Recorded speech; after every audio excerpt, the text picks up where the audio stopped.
Now, when I was 15 years old, I had a very important person in my life come to me and say, who's your hero? And I said, I don't know, I got to think about that. Give me a couple of weeks. I come back 2 weeks later. This person comes up and says, who's your hero? I said, I thought about it. You know who it is? I said, it's me in 10 years. So I turned 25 10 years later. That same person comes to me and goes, so are you a hero? And I was like, not even close. No. She said, why? I said, because my hero is me at 35. So you see, every day, every week, every month, and every year of my life, my hero is always 10 years away. I'm never going to be my hero. I'm not going to attain that. I know I'm not. And that's just fine with me because that keeps me with somebody to keep on chasing.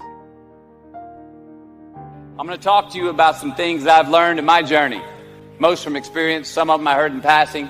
Many of them I'm still practicing, but all of them I do believe are true. Life is not easy. It is not. Don't try to make it that way. Life's not fair. It never was. It isn't now, and it won't ever be. Do not fall into the trap, the entitlement trap, of feeling like you're a victim. You are not. Get over it and get on with it. And yes, most things are more rewarding when you break a sweat to get them. Happiness is an emotional response to an outcome. If I win, I will be happy. If I don't, I won't. And I say, if happiness is what you're after, then you're going to be let down frequently, and you're going to be unhappy much of your time. Joy, though. Joy is a different thing. It's something else. Joy is not a choice. It's not a response to some result. It's a constant. Joy is the feeling that we have from doing what we are fashioned to do, no matter the outcome. Now, personally, as an actor, I started enjoying my work and literally being more happy. Define success for yourself. Now, check this out. I'm in south of New Orleans a few years ago, and I went to a voodoo shop. And they had this wooden partition against the wall with these columns. And in these columns were all these vials of these magic potions, right? And the headings above each potion defining what they would give you were things like fertility, health, family, legal help, energy, forgiveness, money. Guess which column was empty? Money. Let's admit it. Money is king today. It's what makes the world go round. It is success. The more we have, the more successful we are, right? Now, I would argue that our cultural values have even been financialized. Humility is not in vogue anymore. It's too passive. It's a get rich quick on the internet, rich is 15 minutes of fame world that we live in, and we see it every day. But we all want to succeed, right? So the question that we got to ask ourselves is what success is to us, what success is to you. Is it more money? Maybe it's a healthy family. Maybe it's a happy marriage. Maybe it's to help others, to be famous, to be spiritually sound, to leave the world a little bit better place than you found it. Continue to ask yourself that question. Now, your answer may change over time, and that's fine. But do yourself this favor. Whatever your answer is, don't choose anything that will jeopardize your soul. Prioritize who you are, who you want to be, and don't spend time with anything that antagonizes your character. Don't drink the Kool-Aid, man. It tastes sweet, but you will get cavities tomorrow. All right? Life is not a popularity contest.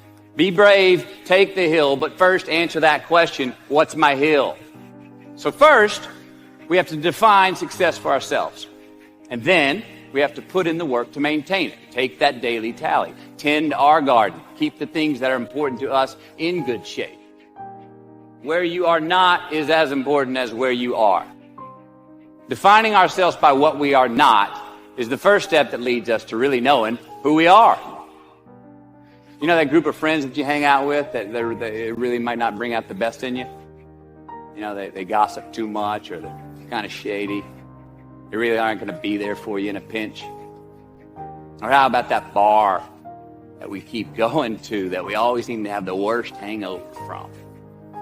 Or that computer screen, right? That computer screen that keeps giving us an excuse not to get out of the house and engage with the world and get some real human interaction. Or how about that food that we keep eating? The stuff that tastes so good going down and makes us feel like crap the next week. When we feel lethargic and we keep putting on weight.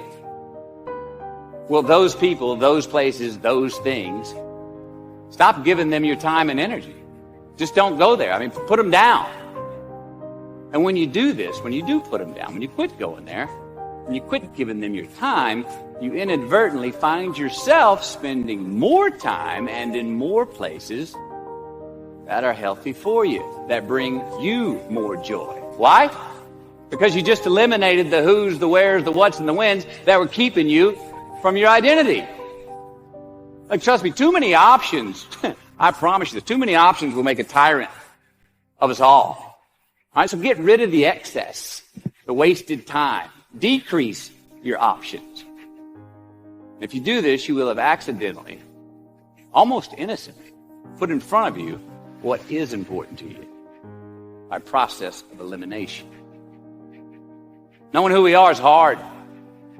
It's hard. So give yourself a break. Eliminate who you are not first, and you're going to find yourself where you need to be. Don't leave crumbs. And the beauty of delayed gratification. So what are crumbs? Well, the crumbs I'm talking about are the choices that we make that make us have to look over our shoulder in the future. You didn't pay that guy back the money that you owed him, and tonight you just saw him 3 rows behind you. Shit. You slept around on your spouse, and you just found out that tomorrow she and the lady you're having an affair with are going to be at the same PTA meeting. Shit again. You drank too much last night. You're too hungover to drive your son to his 8 a.m. Saturday morning baseball practice. These are the crumbs. They come in the form of regret, guilt, and remorse. You leave crumbs today, they will cause you more stress tomorrow. And they disallow you from creating a customized future in which you do not have to look over your shoulder. So let's flip the script. Instead of creating outcomes that take from us, let's create more outcomes that pay us back, fill us up, keep your fire lit, turn you on for the most amount of time in your future. These are the choices I'm talking about. And this is the beauty of delayed gratification. All right, tee yourself up. Do yourself a favor. Make the choices, the purchases today that pay you back tomorrow. Residuals. In my business, we call it mailbox money. If I do my job well today, and that movie keeps rerunning on TV, 5 years from now, I'm getting checks in the mailbox. It's a heck of a deal. So whether it's prepping the coffee maker the night before, so all you got to do is press the button in the morning, or getting ready for the job interview early so you don't have to cram the night before, or choosing not to hook up with that married woman because you know you're going to feel horrible about it tomorrow, and her husband carries a gun, or paying your debts on time so that when you do see that guy 3 rows back tonight, you don't have to hunker down in your seat hoping that he don't see you. Get some ROI. You know what that is? Return on investment. Your investment. You. Customize your future. Don't leave crumbs. Make voluntary obligations. All right, mom and dad. Since we were young, they teach us things as children.